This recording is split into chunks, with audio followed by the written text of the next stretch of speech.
Thanks for joining us. You live in Scotland, right? I do indeed. Okay. Scotland. Well, we can tell by your accent. Yeah. I was just reading your article, and I thought it was really good for people to spend some time on. Um, Yeah. it focuses on the idea about being specific.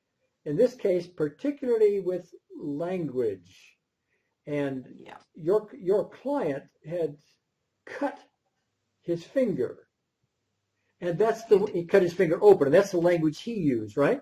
He used. Yeah. Yeah, okay.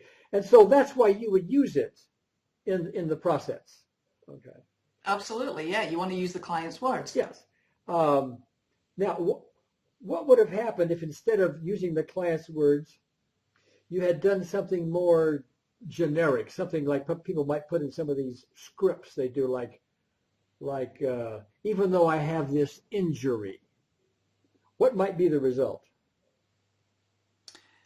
If we just tap on a term like injury, we're not being specific enough. We're not getting to what's actually going on for the client. And it's also possible that the word injury it's too vague in that it doesn't actually let me see the energy disruption in front of me at that point in time. Yes. So by using the client's words and actually aiming to get them to be more descriptive about what's going on, Yes. there's more chance that I'll actually see an energy disruption in front of me, and that gives me something to tap on. Yes.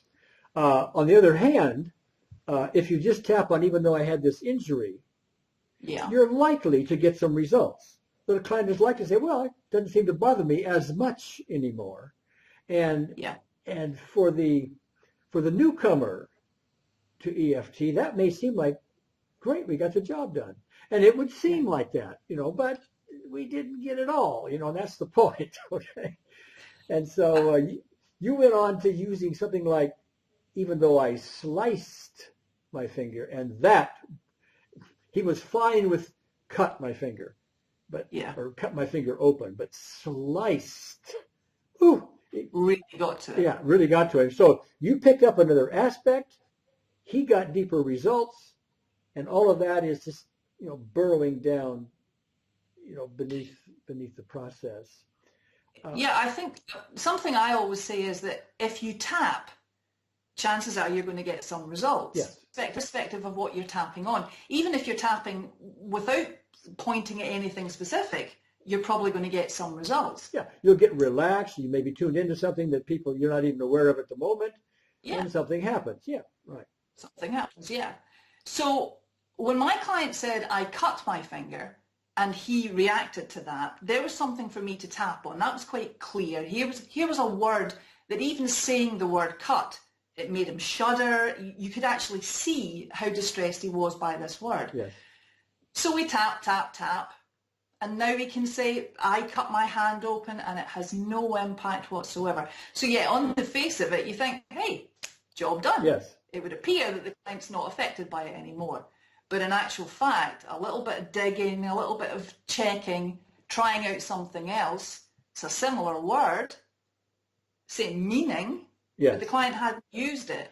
But in actual fact, the thought of slicing was far worse for him than I cut my hand open. Yes, and I think what might be useful here is the idea of one cutting or slicing one's finger. While that might have some emotional intensity to it, it's not nearly the intensity one might have if they're a war veteran, for example.